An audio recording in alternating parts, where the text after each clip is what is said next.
Thanks for coming, everybody, and apologies for our technical glitch. We haven't had too many so far this lockdown, so it's been quite good, but we did have one tonight. So thank you for coming nonetheless. My name is Professor Kylie Message. I'm the head of the Humanities Research Centre at ANU, and I'll be chairing the Works That Shape the World session today. I'll start by acknowledging and celebrating the first Australians on whose land we're meeting. I'm on unceded Ngunnawal and Ngambri lands, and I pay my respects to the elders past, present and emerging. Works That Shape the World is a series run by the ANU College of Arts and Social Sciences and the Humanities Research Centre. The series aims to give experts from diverse interdisciplinary fields a platform to shed insight into some of the astonishing creations that have shaped people's lives and how we see, hear, think and know about them. Our theme for this year's series is the medical humanities, and our presentation tonight is on the concepts and practices associated with model organisms. I'm thrilled tonight to introduce our speaker today, Professor Rachel Ankeny. Is that how you say your surname, Rachel? I've never entirely been sure, even though I've seen it quite a lot. Perfect.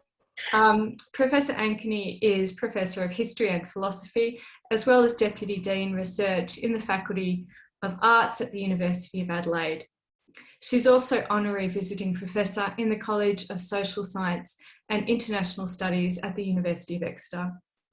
Rachel is the incoming President of the International Society for History, Philosophy and Social Sciences of Biology, and was co-founder of the International Society for Philosophy of Science in Practice.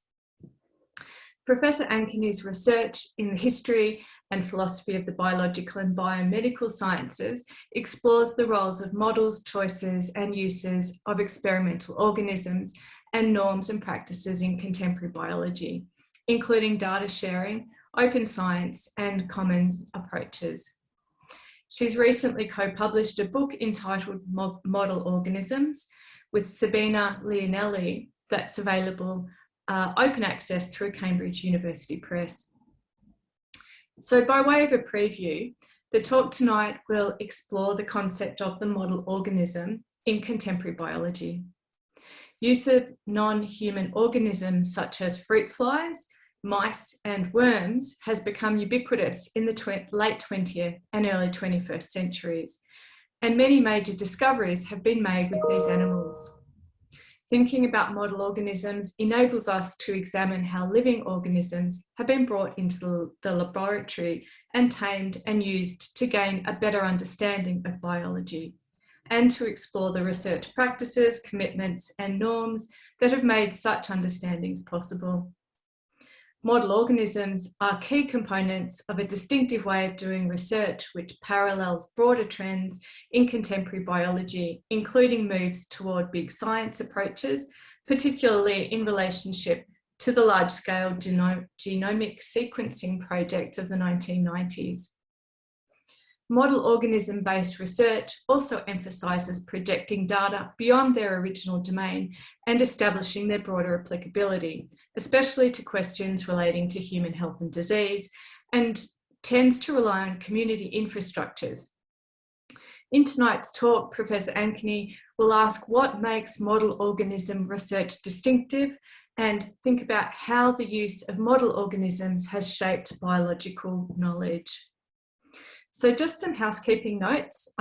Before I pass over the virtual podium, I'll just ask that you please turn off your video throughout the presentation, as it can help avoid potential network problems, and we've already had enough issues tonight. Also, we will have time for questions after the talk, and I invite you to put any comments or questions in the chat box or the QA box, and we can address those after the talk. So thank you, and now it gives me great pleasure to welcome Rachel, and I look forward to hearing her talk. Thank you. Thanks, Kylie, for the generous introduction. I've stepped down as Deputy Dean a few months back for my sins, so after 12 years, it's lovely to be able to have time to do things like give this sort of talk. I want to acknowledge that I'm coming to you from Garner land, which has never been ceded, and that is the traditional lands of the Garner people, otherwise known as the Adelaide Plains, and acknowledge ancestors past, present, and future. Let me share my screen so that I can take you through my talk. So tonight, what I want to speak to you, Kylie's done a good job of highlighting my main foci tonight. I want to start by talking to you a bit about why I chose this topic. And in particular, you know, you might be thinking usually works that shape the world should be human works, things like Shakespeare's tragedies or Michelangelo's art or even technologies. These are some of the topics that we've seen on previous parts of this series. And so part of what I'm doing in a sense is playing a bit with the notion of what counts as a work.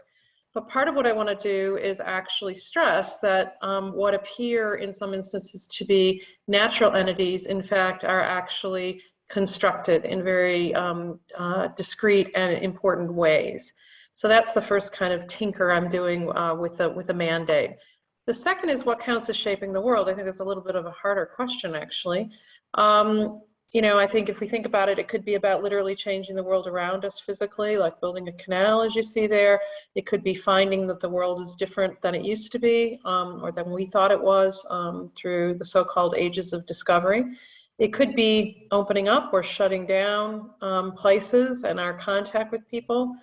But I think importantly, often shaping the world means shaping our world, and in particular, changing our own perceptions and our own relationships to things around us. And in addition, changing our concepts, which I think is a really important way of changing the world. And that's the sort of notion of shaping the world that I'll be playing with tonight, with the kind of history and philosophy I want to tell you about. And in turn, I want to try and convince you that the concept of a model organism is important to the way in which we think about ourselves as human beings and as part of our understanding of humans in nature. So without further ado, my argument is first to make a really simple claim that's not that disputable, namely that science always requires making assumptions and using some form of models or simplifications. Scientists never study everything in their entirety, they always choose some portion. Given then that model organisms are a really important part of contemporary biology, how do we understand what scientists are up to when they use them? And as I've already stated, I want to stress the notion that they are in fact actually made in various ways, but further that thinking in terms of model organisms really has shaped the way in which science is viewed, biological sciences are viewed, and the natural world is viewed, together with norms around how best to study that world. And in some cases, I would say these may be problematic norms, and I'll get into that towards the end. Finally, then, I want to talk about ways in which the concept of model organisms comes along with a whole set of practices in science that were relatively novel, but that have strongly shaped fields that go well beyond, say, the biological sciences that we normally, or the biomedical sciences, associate with so-called model organisms. So first, what's a model organism? Let me give you just the flat definition, and then we'll make it more complicated over the course of the talk. Generally, when we use the term, we're thinking about non-human species that are being used to study a range of biological phenomena. We're not studying them because, you know, we're super interested in fruit flies or zebrafish. I mean, you may be as well, but primarily they're being used as models for something else, and particularly for humans.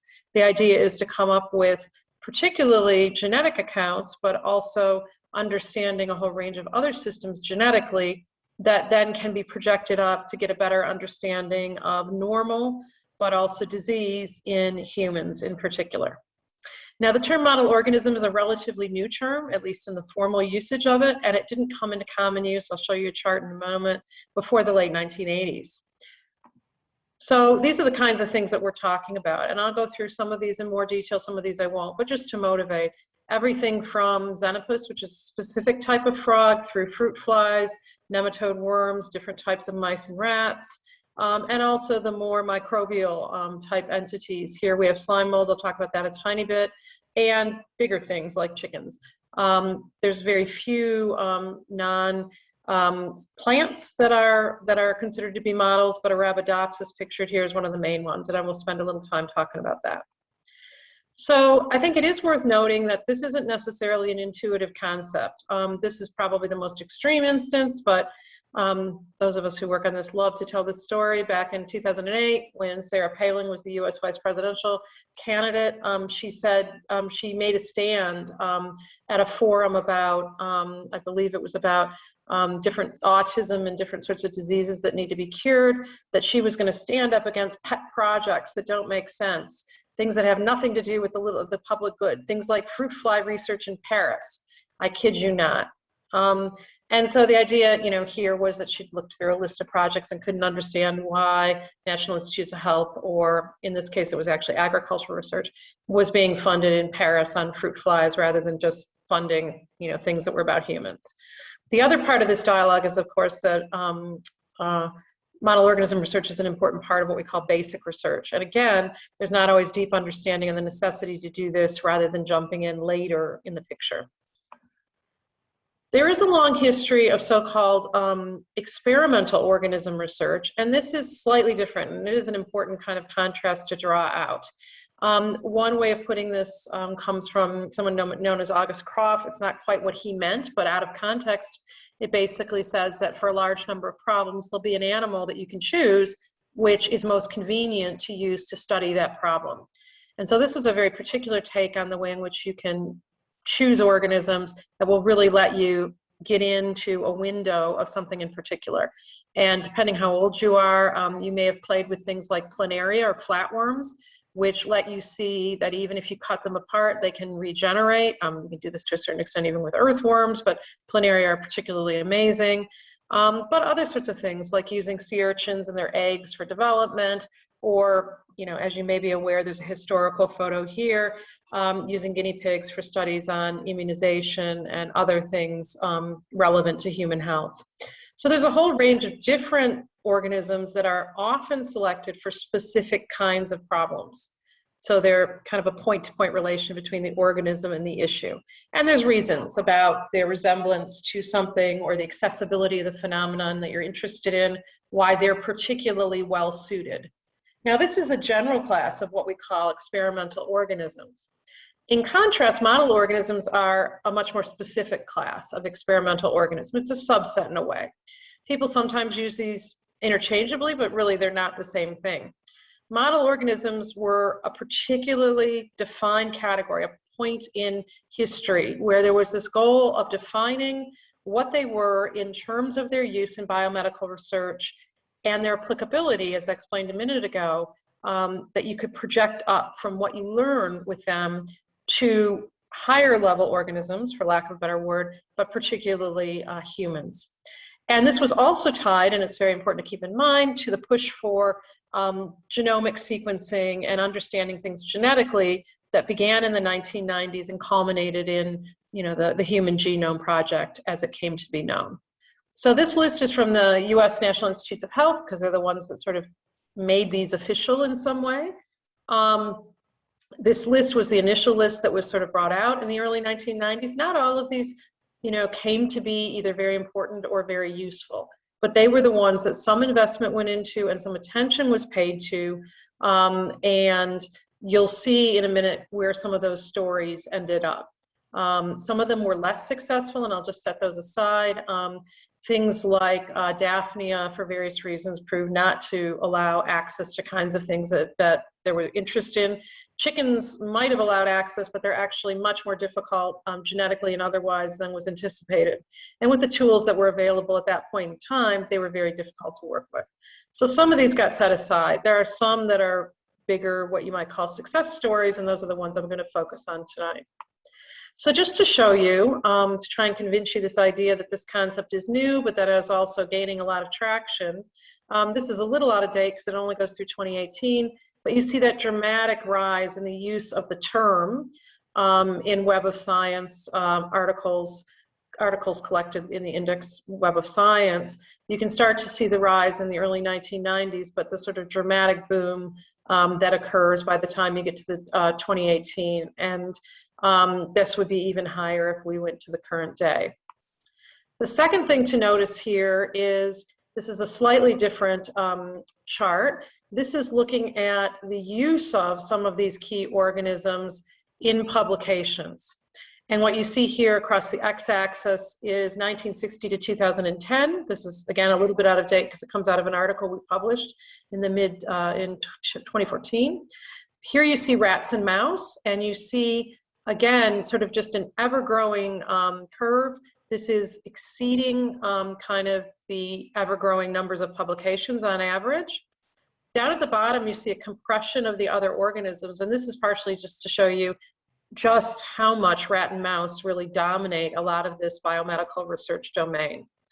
If we blow up that bottom, those ribbons at the bottom that are compressed together, we get this. And this shows you a lot of those other organisms. As I mentioned, some were more successful, quote unquote, than others. And you can see some of them didn't really go very far, things at the bottom like slime mold and neurospora. But what we really do see is some of them, including chicken, interestingly, but things like C. elegans, which is a nematode worm, xenopus, and so on, you see a big uptick in 1990. And this has to do with the investment and the attention paid to them as models for human health. And so we'll talk about a few more of those in a minute.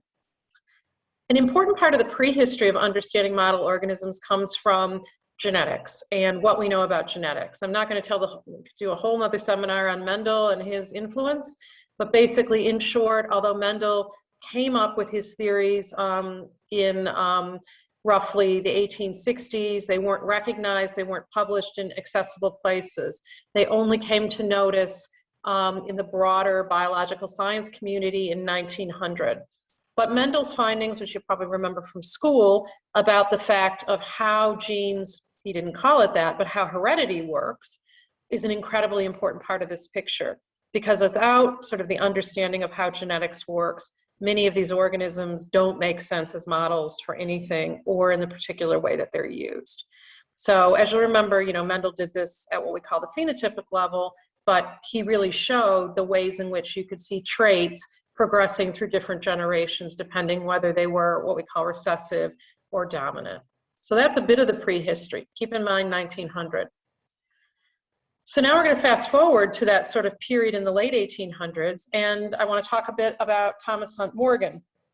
Thomas Hunt Morgan was an American scientist who was extremely interested in embryology and development. It's sort of hard to see. He's the one at the far left in that picture in the middle, which is at Woods Hole, or the Marine Biological Labs.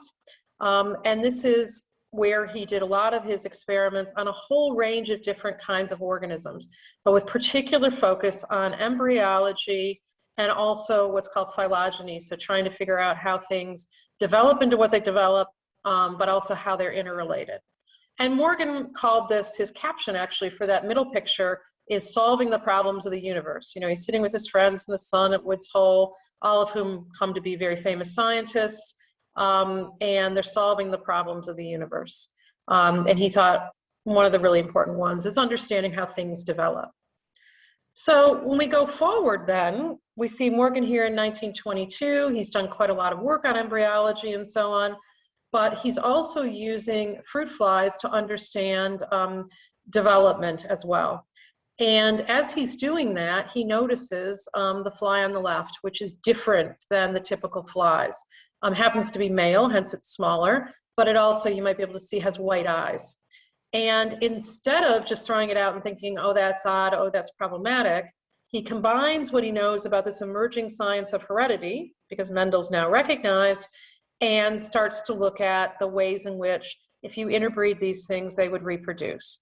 And in fact, he identifies not only kind of how genes work, but also sex linkage. So these things are, white eye is linked to male sex, and you can see the diagram in the middle.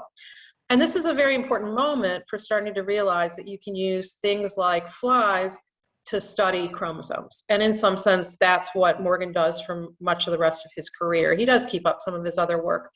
He talks of this as treasuring exceptions, the idea that you just don't throw away something when it looks odd, you try and figure out what it's about.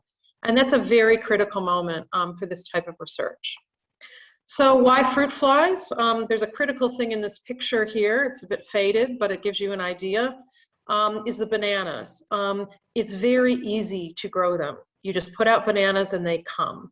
They're easy and inexpensive to grow. They have short life cycles. They have large numbers of offspring. If you've ever ended up with fruit flies, you can see the mutations easily because they're those kind of really gross things like white eyes instead of red eyes, or size, or bristles. They're very straightforward to manipulate genetically. And so originally in Morgan's lab, they used it to study genetics, and now they're used for a whole range of different purposes, including development and neurobiology, a whole range of things that I'll come back to in a minute. The early model organism norms that we do see in the fly room, as it came to be called, these are some of those same guys that were sitting with him out at Woods Hole many years later, is that there came to be a lab focused on this organism. Instead of just doing developmental biology, they worked on flies. And that redefinition in terms of an organism is part of the move to model organisms. And second, the idea that the organism was seen as a way to understand not just heredity in fruit flies, that's probably not that interesting to most of us, but to understand the general principles of heredity. These are parts of those norms that come to be incredibly important when we fast forward into the latter part of the 20th century. We should note they are just using fruit flies they're getting off bananas. So although they're controlling their breeding to a certain extent, they're kind of harvesting things naturally. They're not taming it in quite the same way we see later. They also don't use the concept of a model organism, hence I kind of have that in quotes, but a lot of the ideas behind it are there even back in these days. So again, fast forward. If we think about the 1950s and the 1960s, this is the era where there's a huge amount of recognition about how genetics works. Now we would call it that. So we have the structure of DNA on the left, setting aside the controversy associated with it for this talk, and also just a little cartoon, again, that shows us kind of how DNA unravels, matches up, and how heredity works at this level.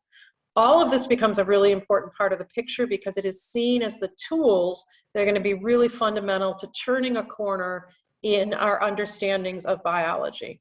And again, particularly things like development, neurobiology, cell lineages, and so on. So these are the things that many investigators are focused on, and many try to come up with a way to study this that's accessible.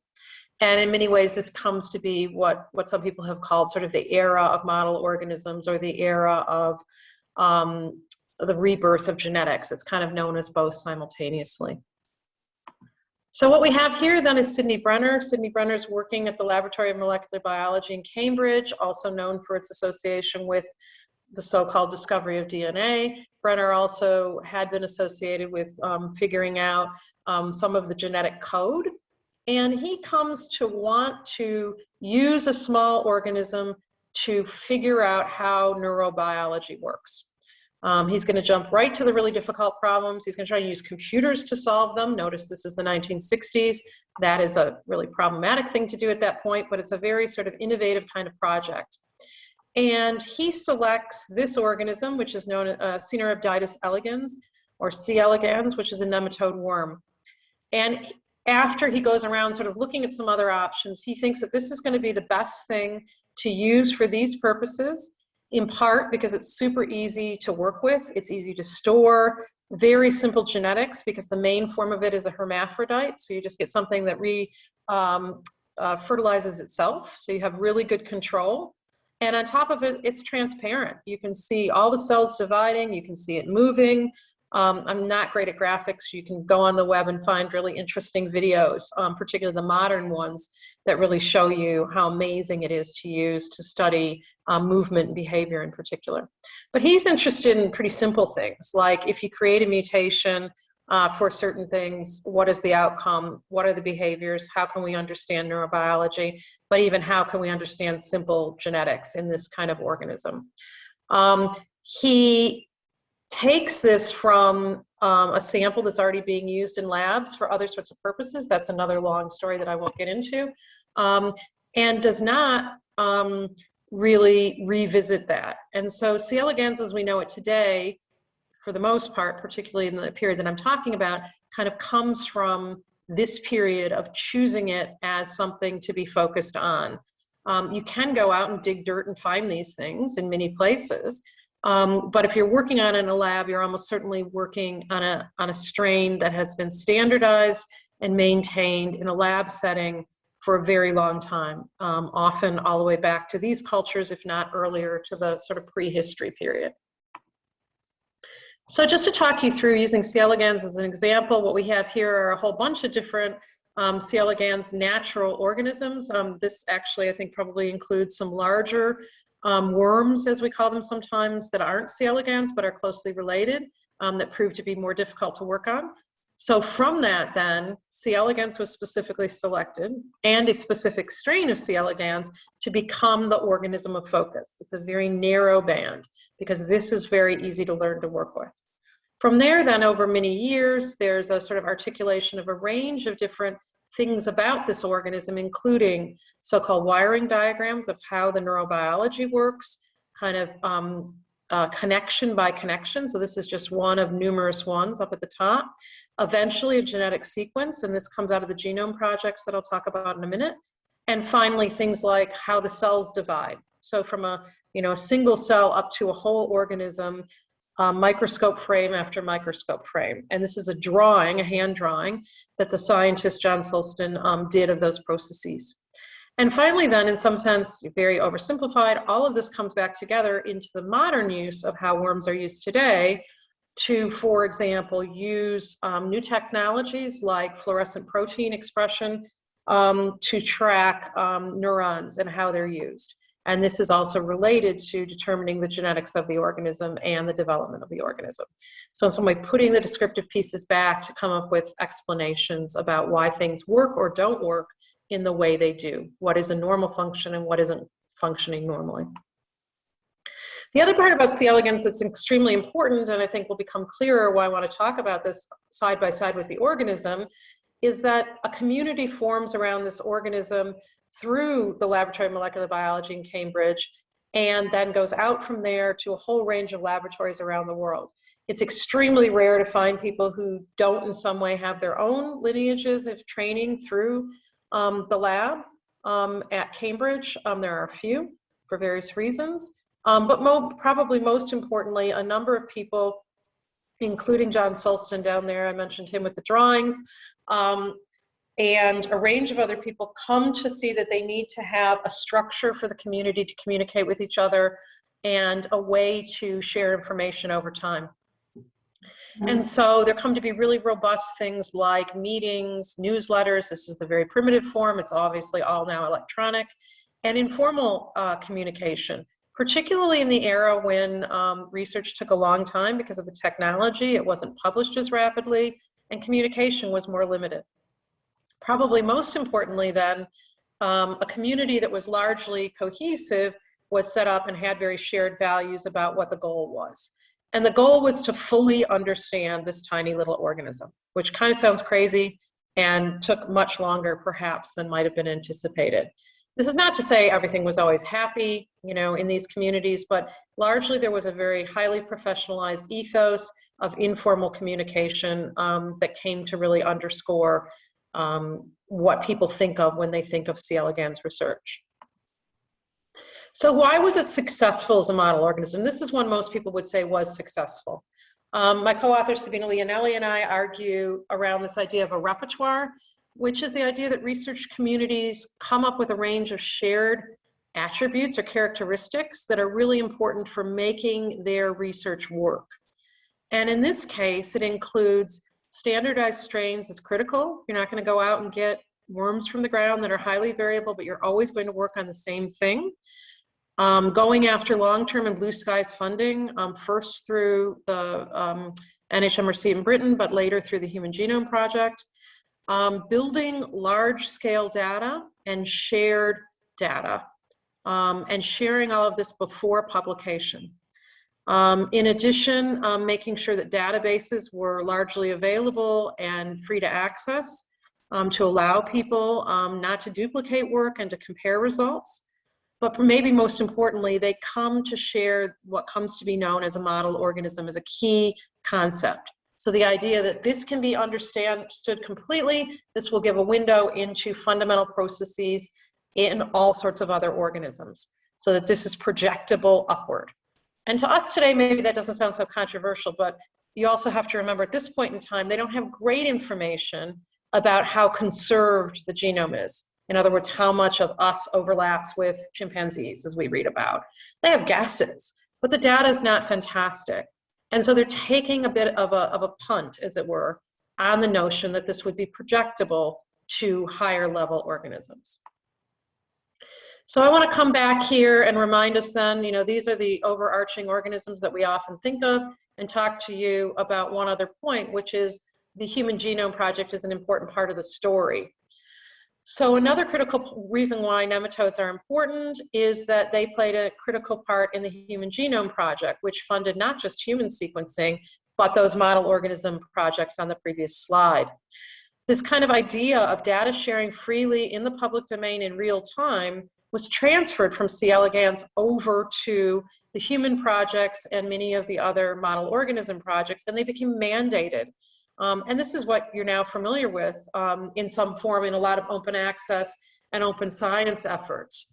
This idea of prompt sharing allowed coherence and lack of duplication, but also allowed there to be transparency to make sure people like Sarah Palin wouldn't say, how is this helping the public? That the resources were seen publicly to be being used in a way that was useful. And that part of opening up science is probably one of the most critical things that model organisms in fact did. I want to turn now to another example, which is Arabidopsis thaliana, or sometimes just Arabidopsis, the so-called model plant. Similar to C. elegans and fruit flies before them, they're very, what we call tractable. They develop really quickly. They have large numbers of offspring in the form of thousands of seeds, easy to maintain in labs. Lots of plants aren't. Sorry, I repeated myself there. And they also can be cultivated in a very small space. They also respond really well to chemicals, which allow them to change genetically, so you can modify them really easily. And the genome's really small. This organism went back quite a ways, and again, had a community around it, going back arguably into the 1960s, if not before, but also very quickly grew in terms of the infrastructures that were available, so internet access to data and so on. So when the Genome Project started looking for something to be a model plant, it was highest on the list to be able to do this, even though it itself is not agriculturally significant. It's basically a weed. It came to be sort of the model plant. Arabidopsis is a nice example of kind of in some way how model organisms can be self-fulfilling. The more you do with it, the more you can do with it. And so Arabidopsis sort of just went from strength to strength. Early on, it was clear you could mutate it very easily. You could do genetic breeding very easily. You could study development. You could do cloning. All of this then over time eventually resulted in the great deal of investment in those early 1990s. And here you see a specific Arabidopsis focus chart of the number of articles and the building, of TARE, which is one of the information databases, the main one associated with Arabidopsis. These kinds of self-fulfilling features combine with the idea of what researchers call a fortunate choice. They're a bit lucky in their choice, but once you invest enough, these things do become rather self-fulfilling. Some things don't end up working, but some of these things in some way were very fortunate. And C. elegans is a similar story in that regard.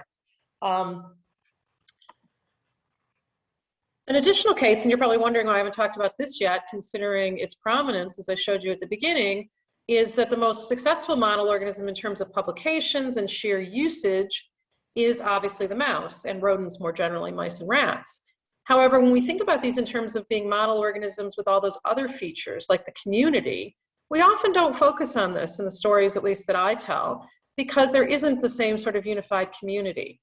Part of this has to do with the sheer size and the number of mice that were already being used, but there's a whole range of other reasons, which range from disciplinary backgrounds being diverse, the percentage that is considerable of private and commercial and confidence research, particularly because of use in the pharmaceutical industry. And this in turn generates not just research that you can't see or get access to, but very different standards and values among the researchers. And finally, there's no centralized resources or similar that allow you to access data on mice. Now, there are some ways you can get through GenBank and so on and so on, but there aren't mouse-specific kinds of resources, at least early in the history, in the same way there were with some of these other communities. So yes, the mouse is a huge success in some senses, but in other senses of the norms that come along with model organism research, it's kind of a mixed example. So let me summarize what I've been trying to argue before I sort of move on to some overall points and conclusions. What I'm trying to show is that model organism biology is a distinct research strategy. The key is to really thoroughly understand one organism and a small number of organisms in total that allows integrated data that allows projection from those organisms up to things like humans.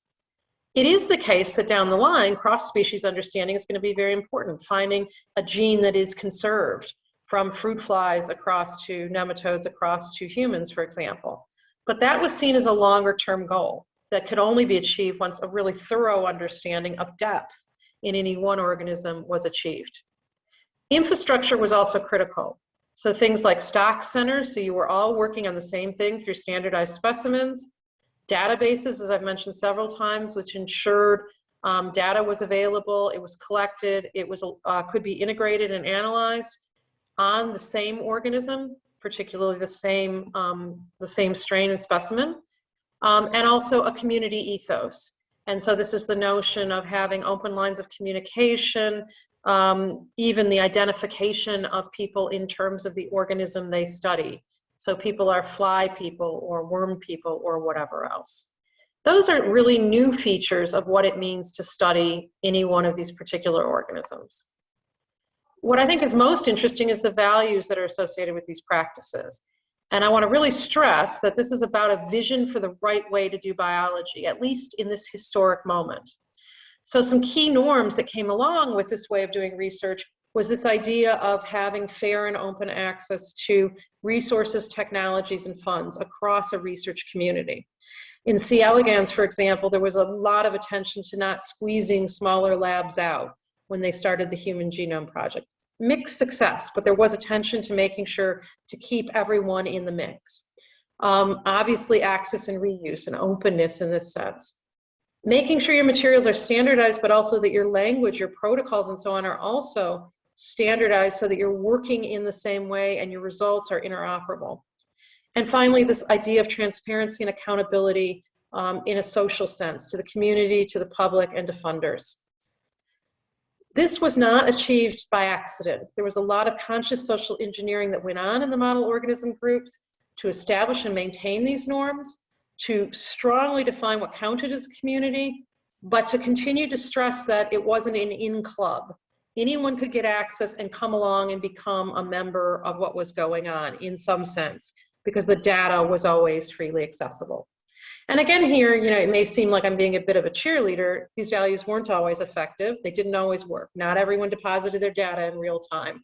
This was hard to enforce. There are all sorts of other ways in which the communities didn't always work up to the ethos that they were projecting. But when they did, it's heavily credited with allowing these organisms and the groups associated with them to achieve what they managed to achieve. So then let's ask that question. Have model organisms been successful? I've already sort of hinted that mice are a strange case. We also have, some of those organisms in that original diagram that just fall off the charts. But, if you take Nobel Prizes as examples, there's a lot of wins due to using particularly Drosophila, but also C. elegans. I'm not a huge fan of Nobel Prizes for a whole variety of reasons. This other chart is another way of parsing it, which is that this is what's been discovered about the amount of protein coding that's shared with humans. That's the first number. The second number in the purple is matching genes in terms of percentage. And what you see there are some quite high numbers in things like mouse. Perhaps surprisingly, something like zebrafish, 84% matching genes associated with human disease. C. elegans, 65%, and so on. Obviously, microorganisms don't work in quite the same way. But even there, you see even arabidopsis has overlaps in genes associated with disease. But what you also see in the orange is the sheer minimal size of the genomes here. And that's another reason why these were so-called good choices, right? This is an ever-moving target, these sorts of numbers, but it does start to give you a sense that the promissory note of being able to carry over findings in one over into findings in humans in particular is at least bearing some fruit. The problem, of course, is always that what we care about in human disease is often much more complex than it would evidence in something like C. elegans. So, you know, yes, you can study worms that appear to have mannerisms similar to Parkinson's and have similar overlap in some of the genes and so on and so on. But of course, the kinds of symptoms that are experienced are not going to be anywhere close to many of the features of Parkinson's disease or Alzheimer's or whatever else that we know. Another favorite example, you know, something much more complicated like alcoholism, which obviously is never going to be a single gene disorder, has to do with behavior, has to do with psychology, has to do with biology, can be studied in rodents, but you're always going to have a very big gap when you attempt to project up a lot of the results to humans. So taking this with a grain of salt, I think you can see there have been, you know, some outcomes, and there have been many genes discovered that do directly code for important parts of disease conditions. There's also that gap that's very apparent, even if you take something like zebrafish at 84%.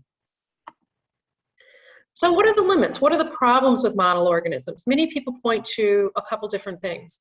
One, and I've already hinted at this, these models are just too simple. You know, they really are the minimum of what you need to have a living organism, and so they're missing some of the bells and whistles, if you will, that we have as humans, and that probably are associated with things we care about. Second, when you use model organisms, you're using these highly standardized strains that are refined to only really work in labs. One of the sort of jokes that I've heard is if you turn these things back out in the wild, they'd never survive. Another one, if you haven't guessed it, you know, one of the main things I've studied is C. elegans. Another one is that C. elegans isn't really even a nematode anymore because it's so different than any nematode you would find in the wild. And you'd find a lot in the wild that are agricultural pests, that are parasites, that are incredibly important, you know, to the real world, as it were. But, you know, the gap between what we've learned about from C. elegans and what's out there in the real world remains really deep. The assumption that there was going to be sort of universal mechanisms or conservation was an assumption to begin with. However, a lot of this has panned out with regard to at least some of the genomic level, and quite a bit of it, as you saw on that last slide. But model organism work, at least in its initial conception, didn't necessarily investigate variation, didn't necessarily investigate higher level mechanisms, epigenetics, anything new like microbiome, things that could have effects on phenotype, diseases, and otherwise. All of that wasn't in the mix. Now, that is in the mix today in most labs, I would say. But I think the criticism remains that the choice of these organisms wasn't dictated by problem, you know, as the experimental organisms of old were, or choosing them to represent, you know, important points in evolution, or what might be seen as logical reasons for choosing them. It was because they were convenient. In some cases, they were familiar. Fruit flies were already ready to go in this era. They were easily available, and so on. And so it wasn't necessarily a logical choice. It was a convenient and often a fortunate choice, to borrow the wording from the arabidopsis researchers. So researchers point to the potential or the likelihood that there's a huge translational gap between, say, the developmental processes and the high degree of homogeneity in model organisms as compared to the huge amount of diversity and plasticity we see in humans. I would actually modify that and say what we care about in humans is often diversity and variation, because that's what disease is. You know, there may well be that in lots of organisms, but either they become lethal or we just don't see it. We also see that same gap when we look to natural organisms. And there are some attempts to start to fix this. So one down below is with C. elegans. They now are collecting wild strains and developing a resource center that has a whole range of wild strains in order to investigate diversity, and that's the D in the acronym. A second strategy is to say, look, we need new models. We need new approaches. I have concerns about calling them models for reasons I'll get into in 1 second, but I think the move to think again about what question you're asking and which organisms are going to allow you to answer that question is a really important move. And hence this sort of new proliferation of what some call emerging model organisms or novel model organisms is extremely important, because it does let you start to see that some organisms will be particularly useful for certain purposes. And so we have a number of Australian indigenous native organisms in those categories. Kangaroos are incredibly interesting in terms of their reproduction and the fact that they can pause their reproduction depending on the environment. Extremely important model potentially for certain sorts of reproduction questions, reproductive biology questions.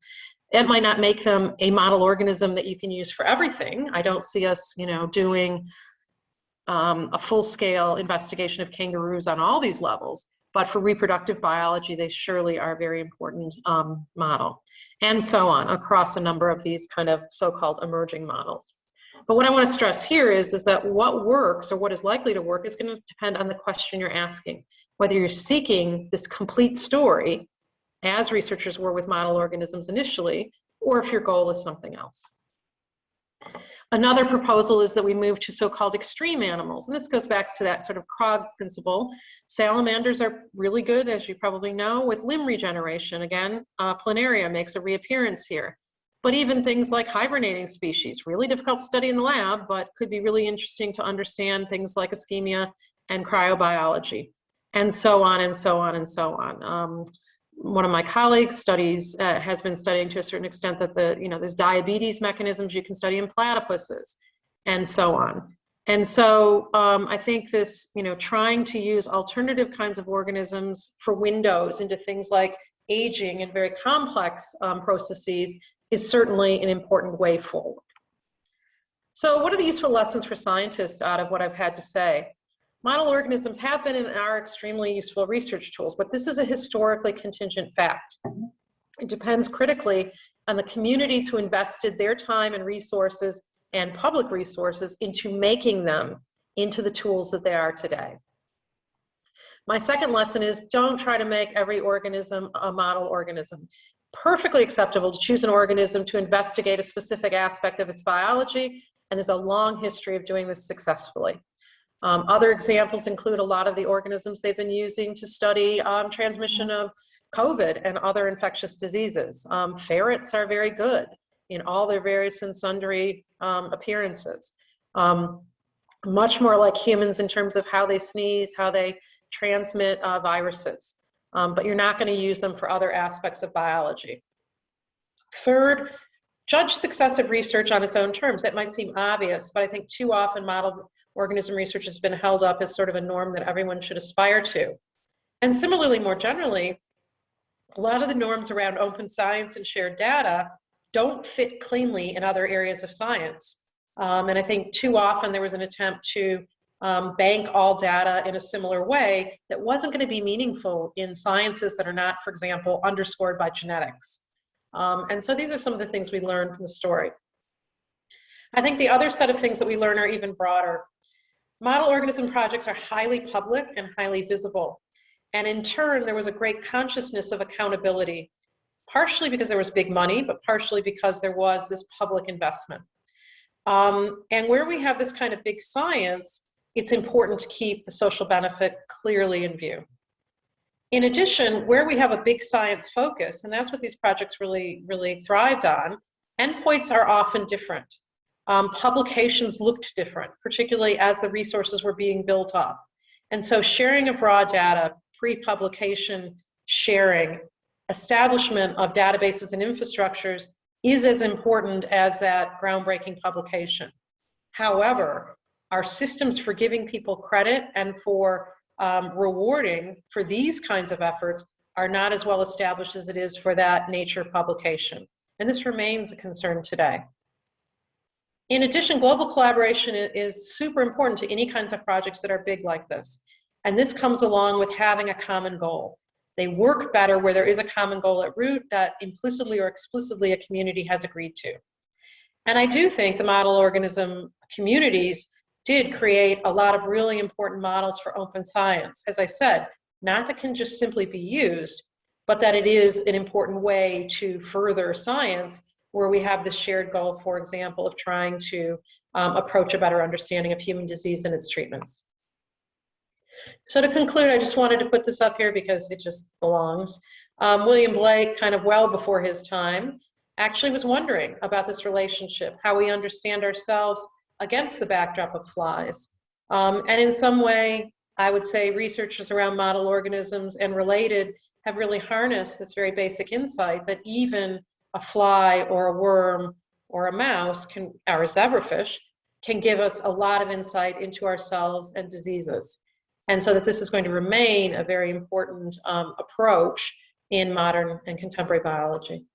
So just some acknowledgements. Kylie mentioned at the beginning the new little book that Sabina and I have out. There's lots of articles and other things, some of which are open access on the website. And to thank my collaborators and the ARC, of course. Thank you, Kylie.